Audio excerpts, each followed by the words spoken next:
Ce qui est dommage, c'est qu'aujourd'hui, les gens ont encore comme une idée qui est fausse, le cliché de dire si tu n'es pas bon à l'école, tu finiras à l'usine. Et malheureusement, beaucoup trop de parents, de professeurs ont encore ces idées-là en tête et qui dénigrent complètement et qui donnent une très mauvaise image de nos industries. Les demandeurs d'emploi, les candidats, les jeunes ont une mauvaise perception des métiers de l'industrie de la mode, puisqu'ils sont restés sur l'image d'il y a 20-30 ans, du travail à la chaîne. On leur propose souvent via l'intérim des postes d'opérateurs et ils découvrent l'entreprise sous des postes peu qualifiés, répétitifs, qui leur donnent pas forcément envie de continuer dans ce secteur-là. L'approche des demandeurs d'emploi est souvent la même, c'est-à-dire soit c'est un secteur méconnu, soit c'est un secteur où on a des forts a priori.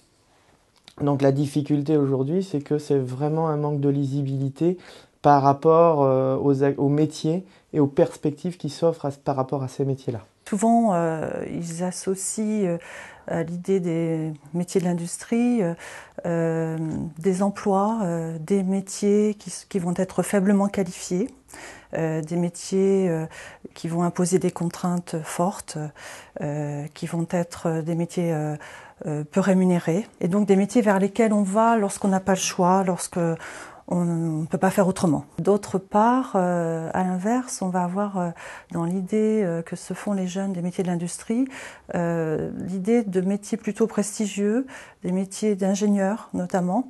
C'est ce qui leur vient assez vite à l'esprit. Mais ces métiers sont pour le coup des métiers de haut niveau de formation et donc des métiers parfois difficiles pour eux et voire inaccessibles. Donc, en fait, il y a assez peu l'entre-deux.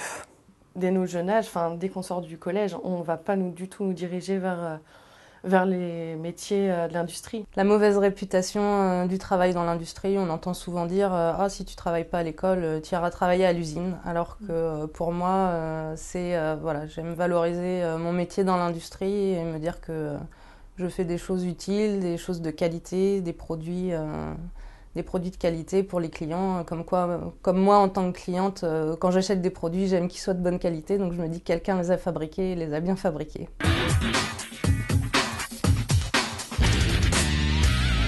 On constate que les métiers se sont développés, se sont professionnalisés sous la pression économique, sous les évolutions technologiques ou les exigences qualité des clients. Aujourd'hui, on demande davantage d'autonomie, d'organisation et de rapidité d'adaptation. On est aujourd'hui dans des métiers qui sont de plus en plus techniques, plus en plus pointus, et on a vraiment besoin de gens qui ont des compétences supplémentaires par rapport à ce qui pouvait se faire dans le passé où il y avait beaucoup de presse-boutons, on va dire. Aujourd'hui, on est vraiment dans des métiers où la valeur et la compétence, la valeur ajoutée est importante et la compétence des gens est importante. Aujourd'hui, les métiers de l'agroalimentaire en tant que tels, ça devient de plus en plus de la surveillance et du contrôle, ce que les demandeurs d'emploi aujourd'hui ne maîtrisent pas bien ou ne connaissent pas bien.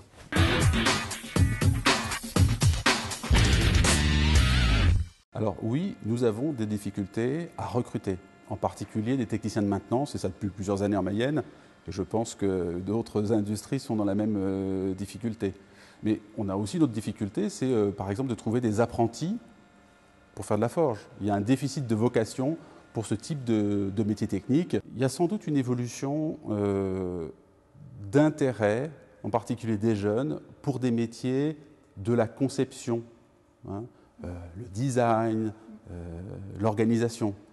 En revanche, beaucoup moins d'intérêt pour les choses techniques, mécaniques et de fabrication. Il est vrai que c'est très difficile de retrouver, de par les compétences qu'on demande, puisqu'on demande des compétences un peu plus pointues, de part parce qu'on n'a pas beaucoup de personnes sur le marché ayant ces compétences, de par leur formation, de part aussi des gens qui ont quitté ce métier suite à la délocalisation des fermetures d'entreprises, donc sont repartis vers un autre univers. C'est très difficile.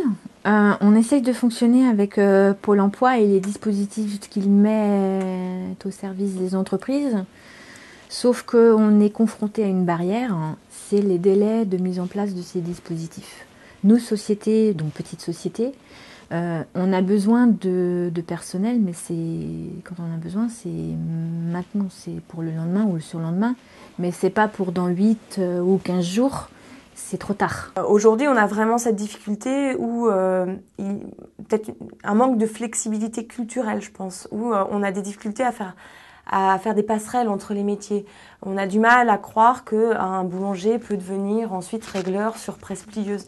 Et pourtant, on est capable à partir du moment où on a envie, on est volontaire. La première chose qui s'explique, c'est que si vous recherchez des profils bien spécifiques, c'est clair que vous aurez toujours des difficultés à recruter parce que les profils aujourd'hui type conducteur de machine, on est en pénurie. C'est-à-dire qu'il n'y a pas de formation type aujourd'hui qui vont nous permettre de recruter sur ces profils-là, malgré les efforts qui ont été faits depuis quelques années.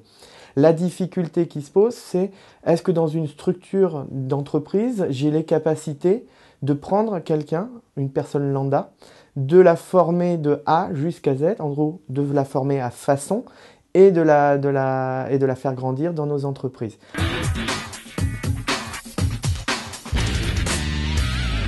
J'ai appelé plusieurs entreprises, j'en ai fait 40 voire 50 pour avoir une période de stage.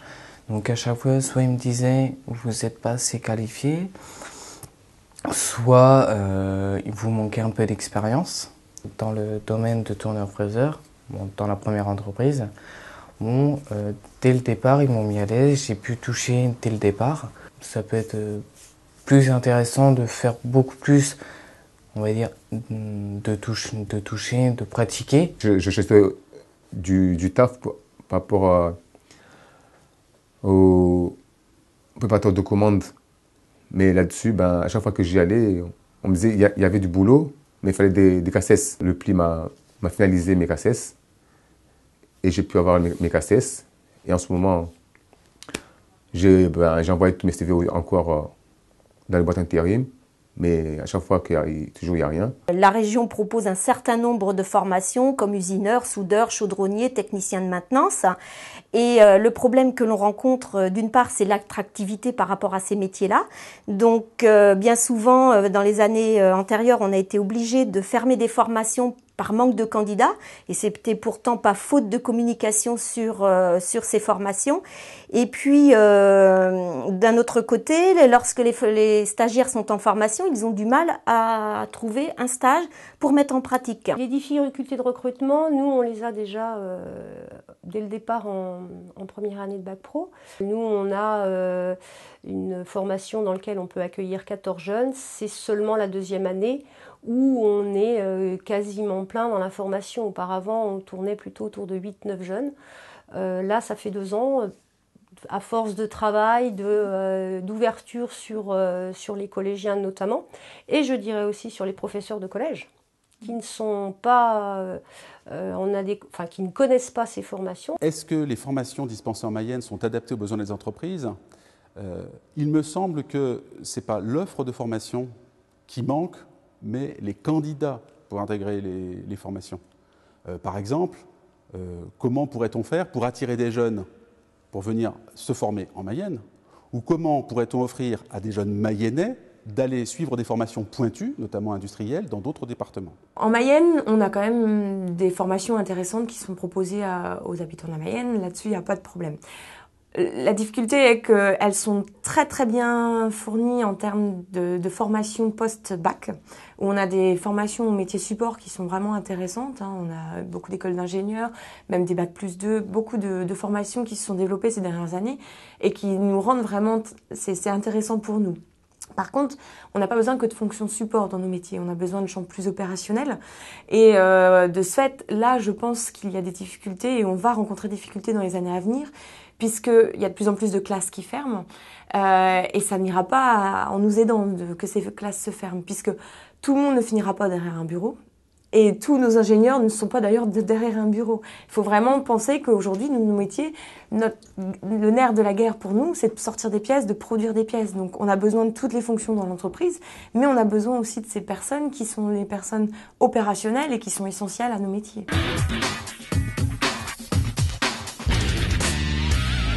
anticiper de façon importante, puisque les jeunes qui sont à l'école aujourd'hui seront les salariés de demain. Il y aurait plus à faire pour faire connaître effectivement les métiers et les activités des entreprises. Les élèves ont souvent besoin de passer par du concret pour se faire une idée de ce qu'ils vont faire après dans leur formation. La question, c'est comment rendre transparent nos entreprises, attirer le grand public, faire rentrer les médias au cœur de nos industries pour y montrer que c'est un lieu de passion, que c'est un lieu de réalisation, un lieu de création de richesse, un lieu de travail d'équipe, un lieu plein de vie. Il faudrait aussi probablement que on puisse avoir cet apprentissage qui permettrait d'ouvrir les portes encore plus grand et de permettre aux industriels de trouver des jeunes et donc d'avoir du personnel. Je pense qu'il faudrait vraiment que le monde de l'entreprise et les actions positives comme la région Pays de Loire, comme l'école, les lycées, les collèges se réunissent et puissent travailler main dans la main pour qu'on ait la vision à la fois de l'entreprise et la vision de l'école pour que derrière on ait des actions communes et qu'on puisse cibler les jeunes, les moins jeunes, et au quotidien qu'on puisse avoir ce mélange des compétences pour arriver au plein emploi, entre guillemets.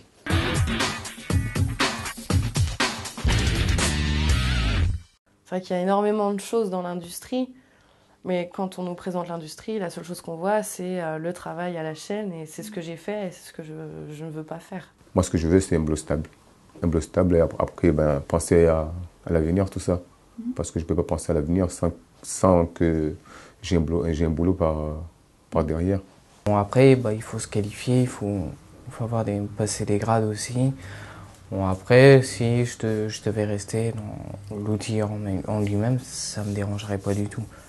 Bon, après, j'aimerais bien quand même monter, mais si c'est pour rester au même stade pendant 10 ans, pourquoi pas. C'est vrai que dans 10 ans, j'aimerais bien pouvoir connaître soit mon métier à fond ou essayer d'évoluer dans d'autres services. Et puis, j'aime me dire qu'on n'est pas bloqué dans un endroit.